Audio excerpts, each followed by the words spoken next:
Alhamdulillah, nahmaduhu wa nusalli ala rasulihil karim.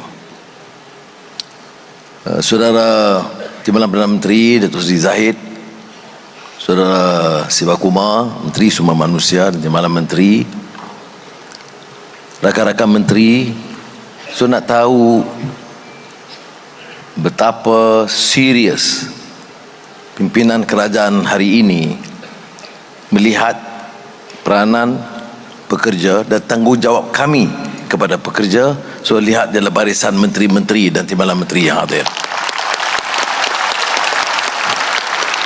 Saya lihat umpamanya Menteri Dalam Negeri Saifuddin Nasution, Menteri Pendidikan Fadlina, Menteri Kerjaya Saudara Alex, Menteri Luar Negeri, walaupun pekerja semua di luar negeri ya, Saudara Zamri, Menteri Komunikasi Saudara Fahmi, Menteri Agama Saudara Naim. Jadi kehadiran mereka KSN uzur untuk beberapa hari ini, tapi diketuai oleh KPPA di kalangan pejabat awam. Saya rasa ini indikasi yang cukup kuat bahawa Madani ini bukan slogan baru. Madani ini menetapkan suatu kaedah baru, melihat negara, tanggungjawab membangunkan negara, tanggungjawab menjamin kesejahteraan rakyat itu harus dilaksanakan. Seperti kita tahu, janji, manifesto itu satu hal, ukurannya adalah pelaksanaannya. Ini ditegaskan dalam Al-Quran, lima taqulu ma la taf'alun, ya. Perbicaraan kita dengan keyakinan. Sebab itu Madani ini ada teras kepada keyakinan, ada teras kepada nilai dan akhlak, ada teras kepada kemampanan pembangunan, pemacuan ekonomi. Tetapi kalau pemacuan itu tidak ada berteraskan nilai dan akhlak, tidak ada hasrat untuk menegakkan keadilan, tidak ada semangat ihsan dan rahmah, kasih sayang, maka kita tak dapat selesaikan masalah pekerja. Saya mulakan dengan bicara soal pembangunan, kerana negara mana pun harus berteraskan kepada isu yang agak fundamental, iaitu pertumbuhan ekonomi. Kita harus laksanakan tugas ini dengan sedaya upaya kita. Kalau ekonomi itu tidak berkembang, kalau pelaburan tidak dapat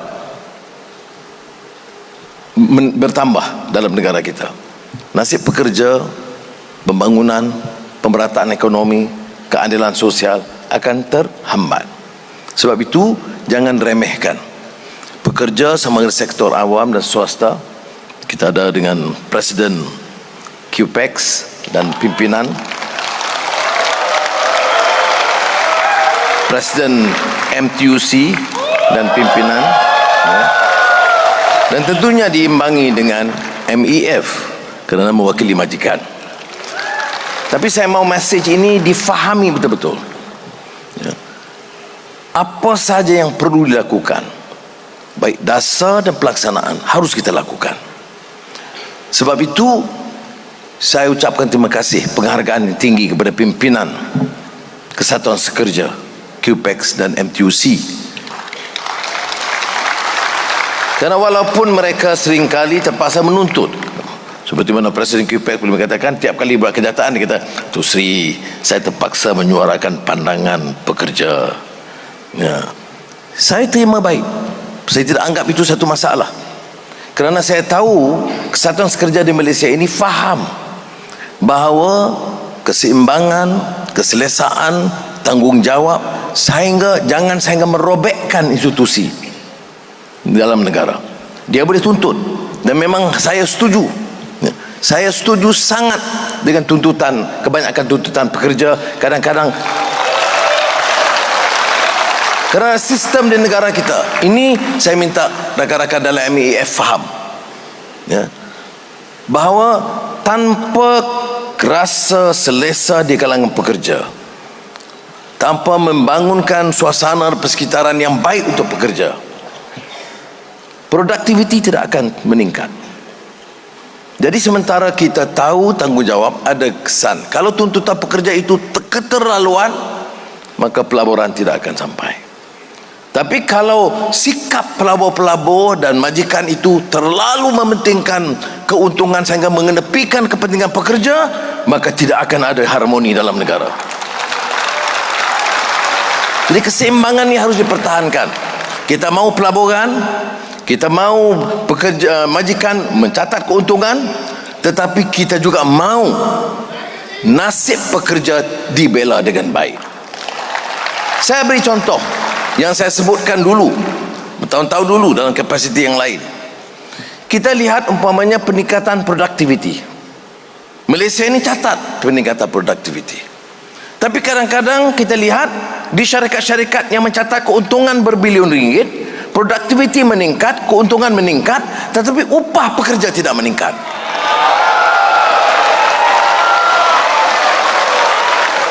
Saya telah gesa dan pesan perkara ini, ya, kerana ada ketikanya di mana kerajaan harus campur tangan.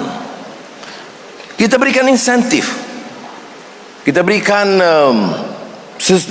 kemudahan percukaian yang baik, dan saya dan rakan-rakan dalam jemaah menteri punya dasar yang jelas apa saja yang perlu untuk menarik pelaburan, insentif, ease of doing business, mempercepatkan kelulusan, semua kita robah. Kerana ini kerajaan madani bukan mewakili dan mewarisi sistem yang lama. Kita nak lebih efisien, kita nak pelabur lebih yakin, tapi dalam masa yang sama pelabur dan majikan harus faham ini Malaysia madani mesti prihatin terhadap nasib pekerja dalam negara kita. Dan kita juga akan teliti dan dalam tuntutan-tuntutan MTUC dan QPEX, kalau kita rasa menasabah, kita akan tekankan. Kalau kita rasa berlebihan, kita tangguhkan. Umpamanya gaji penjawat awam, upahnya, ya, saya di antara perkara yang pertama yang saya sebut, memang saya tahu upah penjawat awam terutama di peringkat rendah dan menengah tidak memuaskan. Sudah sampai ketikanya kita buat penilaian dan kajian semula.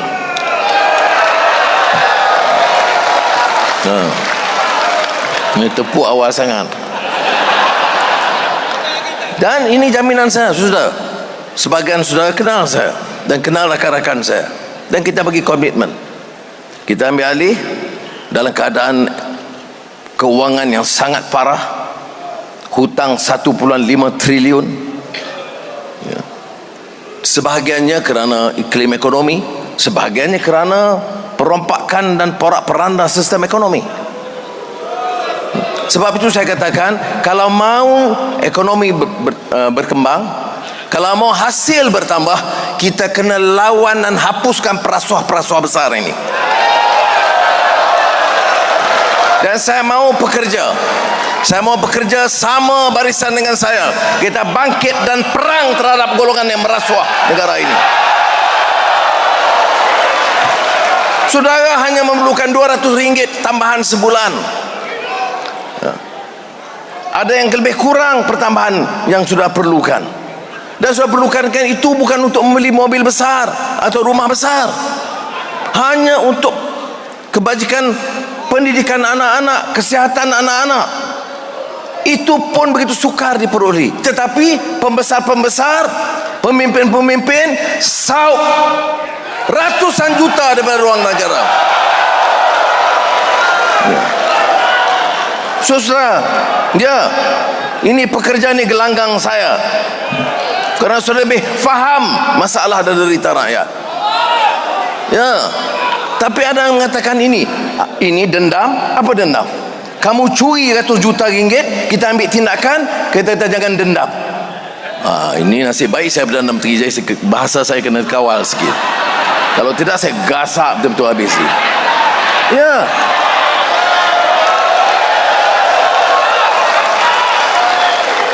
Ada guna Melayu, survival Melayu, perpaduan Melayu, ya. kemudian guna agama dan Islam, tapi pertahankan sistem yang korup dan orang-orang yang korup. Ada mereka bicara nasib pekerja, ada sudah dengar mereka suarakan bahawa nasib pekerja pejabat awam dan setengah-setengah dikilang. Itu tidak mengesabah, tak pernah dengar. Yang mereka buat, pertahankan. Jangan dendam, jangan zalim, jangan bertindak. Kata siapa? Kata perasuah-perasuah dan penyamun besar dalam negara kita. Ya. Jadi saudara, saya syukur alhamdulillah saya diberi mandat untuk memimpin negara ini, dan saya bersyukur ke rakan-rakan dalam barisan pimpinan. Selain pada Pakatan Harapan bersama saya, Barisan Nasional yang dipimpin oleh Datuk Seri Zahid, GPS, Premier Bang Jo, dan JRS Haji Ji. Ini badan induk yang setuju dan sepakat untuk menghentikan cara bobrok yang lama dan bangkitkan satu semangat baru Malaysia Menadi. Soalnya untuk apa? Untuk apa? Untuk rakyat. Saudara, sebab itu saya katakan, kalau kita dapat bersihkan rasuah ini, seperti yang kita mula lakukan, jimatkan 200 juta, jimatkan 300 juta dalam projek ini, runding semula jimatkan 400 juta, ya. Bernas kita bawa balik kepada pesawah padi, dan tidak kepada parti politik dan orang-orang individu. Itu pun pertahan, ya. Sudah bukan kecil, 60 juta ringgit tahun ini, dan 30% daripada keuntungan bersih Bernas. Mengapa tidak dilakukan dulu? Mengapa diambil 200 juta masuk parti akaun? Itu pun tetap sokong, dan kadang-kadang sambung hidup Melayu atau Allahu Akbar. Baik, sebab itu saya kata, bila kita jimatkan, kita pulang kepada siapa? Pesawah padi yang miskin. Bila kita jimatkan tebatan banjir, kita tambah banjir projek di Kota Tinggi, di Batu Pahat, Kota Tinggi, dan di Sungai Golok, Kelantan. Kerana apa? Kerana kawasan ini tertenggelami air, dan harus kita bantu, saudara. Jadi penjimatan dilakukan di bawah KKR dan Kewangan, itu untuk membantu rakyat. Hasil yang kita tambah, saya terima kasih kerana Lembaga Hasil Dalam Negeri sekarang ini lebih tegas kutip cukai. Ini uang besar, untung bilion-bilion, cukai kurang-kurang.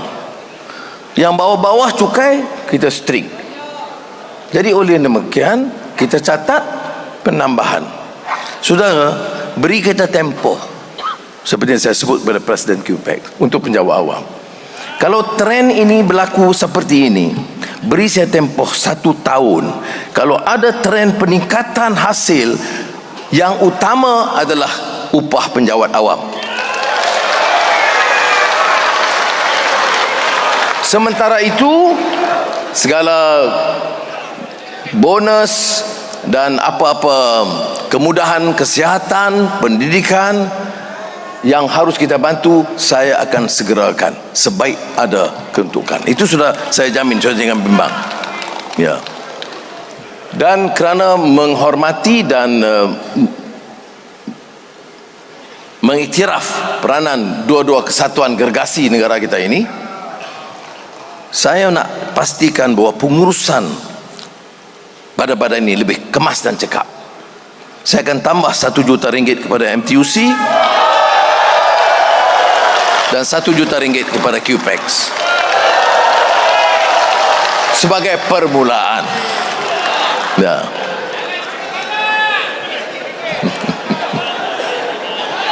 Baik. Jadi saudara,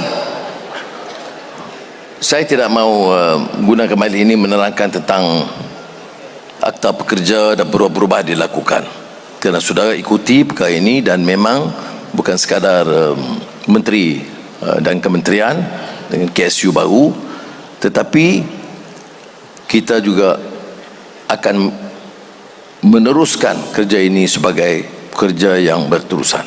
Dalam dialog QPEX dan MTUC, kita akan pastikan, dan saya minta kalau majikan QPEX itu kerajaan lah, ya. Dan sebab itu saya terima kasih kepada rakan-rakan menteri kerana kehadiran mereka dan sokongan mereka itu akan memudahkan usaha kita dalam kerajaan untuk membawa perubahan ini, ya. Bila saya tolak pembaziran, ya, ini maknanya kalau kita ada simpanan atau lebihan, kita pulangkan kepada rakyat dan juga kepada pekerja. Tapi kalau umpamanya amalan boros itu berlebihan, tak boleh. Ini kadang-kadang kerangka pemikiran orang-orang politik ini pun mengelirukan. Buat majlis macam hari ini. Hari ini digabungkan Hari Pekerja dan Aidilfitri Mubarak. Jadi kita jimatkan dua peracara dalam satu program, jimatkan belanja, ya. Begitu juga bila kita tak buat di Sri Perdana, buat di Alostar, penjimatannya besar dan langsung makanan kepada rakyat. Itu digasak keras. Yang sakau 200 juta ke 300 juta diam terus. Mantan-mantan menteri, masuk mantan menteri kewangan yang simpan bilion-bilion ringgit, itu tak ada siapa nak suarakan kerana terlalu kaya, terlalu besar, tak berani tegur. Terima kasih sokongan saudara. Saya akan terus tegur dan serang mereka. Mengapa boleh kita pertahankan sistem begitu rupa? Kita akui, pertama, upah pekerja di Malaysia ini harus ditingkatkan. Saya tidak mahu majikan, pakar ekonomi atau menteri mempertikaikan ini. Ini kenyataan kita harus terima. Kerajaan yang bertanggungjawab, madani, harus ada ihsan dan terima kenyataan bahawa di antara tanggungjawab kita ialah meningkatkan upah bagi pekerja swasta dan juga kerajaan.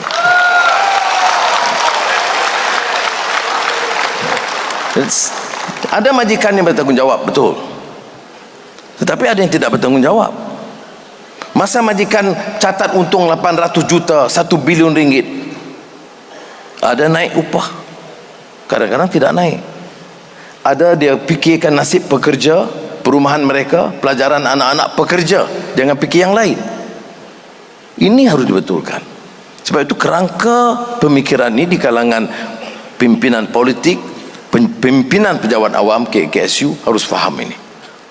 Saya bagi contoh, masa saya Menteri Keuangan dulu, kita swastakan LLN jadi TNB.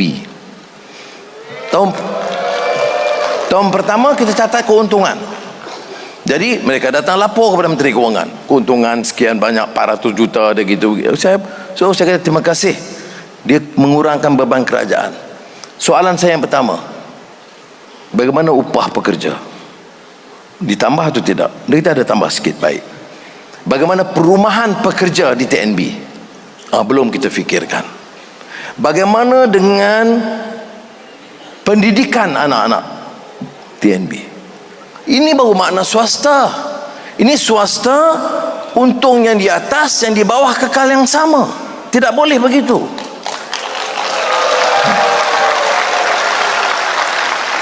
Maka sebab itulah dibuat beberapa perubahan pendidikan dan perumahan, termasuk universiti oleh TNB dan kemudian Telekom dan sebagainya. Sebab itu saya katakan saudara, dalam memilih pimpinan, dalam menentukan dasar, kerangka besar itu kena jelas. Apakah kita mahu kekalkan yang ada yang sama? Apakah kita nak izinkan bila jadi Menteri Keuangan, Perdana Menteri, dia punggah kekayaan sebanyak mungkin, anak-anaknya bilioner belaka? Apakah kita mahu pertahankan sistem begitu? Apakah itu benar? Tak betul. Saya memilih untuk memimpin dan menolak gaji bukan kerana tunjuk sombong, bukan kerana saya kaya, tapi saya jumpa pekerja, nak bincang dengan dia, dia tahu gaji 780 ribu semua sekali, malu saya bicara berdegar-degar bela nasib rakyat. Itu sekadar gaji dan upah itu halal, sah. Dan commission banyak lagi. Harta di Vancouver, harta di London, harta di New York, harta di Perth. Kemudian balik di sini hidup Melayu. Ya. Sebab itu bagi saya pendedahan ini penting. Dan saya minta rakan-rakan pimpinan QPEX dan MTUC bantu kita dalam hal ini. Let us work together as a team and save our workers and save our nation.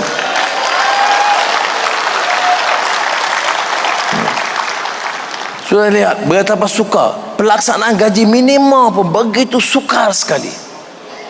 Ya, begitu sukar. Hiruk pikuk bisingnya pelaksanaan. Ya. Sebab tu dalam mesyuarat Jemaah Menteri bulan depan ini kita nak selesaikan one set for all. Bila cakap upah rendah, dia perlu pekerja asing. Ya. Tapi sudah ada percubaan yang saya sebut dalam perjumpaan yang lalu dengan Perkeso, bagaimana percubaan Sam Dabi, ya, mechanization, dan memberi upah yang tinggi dan memberikan peluang pekerjaan kepada anak tempatan masuk anak-anak Melayu. Tapi upahnya munisabah. Tapi kalau upahnya rendah terus, kita akan kekal dengan trap ini selama-lamanya. Teknologi tidak meningkat, semua cari jalan yang mudah, gaji tetap rendah, tak dapat menarik perhatian dan minat pekerja tempatan, hanya terpaksa yang luar. Jadi sebab itu digitalisasi dan otomasi itu masih diberikan penekanan, dan kita akan bagi insentif, pencukaian dan apa juga kemudahan yang perlu, kerana negara tak boleh kekal di tahap yang sama selama-lamanya. Ya. Kita harus bersaing dengan kepintaran yang lebih. Ya. Jadi saya harap sudah faham tentang keperluan ini, dan saya akan pastikan kita umumkan satu persatu perubahan-perubahan yang akan kita lakukan, dan kalau tidak, dia tidak ada makna dalam Malaysia Madani. Cuma saya nak satu keyakinan saudara, yang langkah-langkah kecil yang lain kita buat TVET, ya, itu banyak perubahan, ya. Umpamanya kekal TVET skop lama tak boleh, jadi minta syarikat-syarikat besar ambil alih latih untuk keperluan, jadi meningkatkan mutu khidmat dan mutu dan keupayaan pekerja-pekerja, ya. Itu semua kita akan teruskan, dan saya percaya pimpinan MTUC dan pimpinan QPEX akan terus menjalankan rundingan. Saya tidak mahu ada apa-apa permasalahan dan ketegangan, dan saya mahu menteri dan KSU dan jabatan-jabatan berkenaan beri ruang sepenuhnya kepada pimpinan Kesatuan Sekerja untuk memberi pandangan. Begitu juga dengan majikan. Ada yang kita boleh setuju, ada boleh kita tangguhkan, ada keperluan kita menolak, tapi biarlah ada rundingan hati ke hati di kalangan majikan dan pekerja. Dulu kadang-kadang kita rasa ada ketegangan, ada kalanya sampai menteri enggan berjumpa dengan wakil-wakil kesatuan. Saya tidak mahu dengar ini berlaku dalam pentadbiran kerajaan sekarang. Saudara dan saudari yang dirahmati sekalian, hari ini hari pekerja. Cara kita iktiraf, ya, seperti mana yang saya sebut dalam mukadimah, kemampanan pertumbuhan ekonomi kerana pelabur, ya, kerana pandangan dan kecekapan kepintaran eksekutif dan golongan profesional. Tapi kalau tidak ada pekerja, tidak ada tukang cuci, tidak ada orang yang sediakan makanan, dia tidak lengkap dalam pertumbuhan itu. Jadi orang yang di atas harus sentiasa fikir dia itu berjaya kerana kepintaran dia, kepintaran eksekutif, golongan profesional, pekerja, tukang bersihkan pejabat dia, semua itu harus diambil kira dalam pemikiran kita. Saya lihat ini umpamanya bila kita sebut tentang frontliners. Bila saya lihat frontliners itu, betul, doktor dan nurse, pharmacist. Yang penting di depan. Tapi kadang dia lupa ada teknologis di belakang. Ada yang tukang cuci makmal, itu tak ambil kira. Tak betul. Takkan pakar je nak pergi cuci setiap pagi, nak angkat sampah, darah dan sebagainya. Tidak. Jadi oleh demikian, dalam pemikiran kita tentang ihsan dan rahmah dalam madani ini, saya nak semua pimpinan fikir dalam kerangka yang lebih besar. Semua yang memberi sumbangan harus diberi pengiktirafan dan penghargaan. Dan para majikan juga harus terima kenyataan ini. Dan kita semua ada di sini dalam keadaan keamanan terkawal. Jadi sebab itu layanan kita kepada pasukan angkatan tentera dan polis dan badan-badan penguasaan harus timpal. Malaysia ini alhamdulillah aman. Kalau kita tak boleh bicara soal kemampanan ekonomi, kita nak bicara macam di Sudan atau di beberapa negara lain. Jadi sebab itu saya mahu pemikiran kita itu selalu luas. Bila pimpinan MTUC bangkitkan, dia bangkitkan dalam kerangka besar, tapi dia lebih arif tentang masalah-masalah khusus yang dihadapi oleh pekerja di semua peringkat. Bila QPEX pun begitu juga, kena sebahagian dalam kerajaan, sebahagian dalam swasta. Dan sebab itu dalam belanjawan madani umpamanya, saya fikir selain daripada ganjaran diberikan kepada penjawan awam, saya pastikan umpamanya pesawah padi, nelayan, pekebun kecil itu diberikan perhatian. Dan kita telah beri tumpuan juga bahawa selepas ini saya akan berbincang dengan rakan-rakan supaya kita berikan tumpuan khas kepada permasalahan Felda dan peneroka Felda. Ini supaya jangan ada mana-mana bidang ataupun kelompok yang merasa tersisih dan tertinggal. Jadi saya ucap sekali lagi Aid Mubarak. Dan di Malaysia saja yang sambut Aid sebulan, di dunia Arab sehari saja, Pakistan 3 hari, Malaysia sebulan. Itu pun ada setengah-setengah. Je Presiden QPEX yang nak buat open house, dia langkau Syawal. Dan kita terima kerana itu tujuan kita untuk silaturahim, untuk kenal mengenal, saling memaaf-maafkan.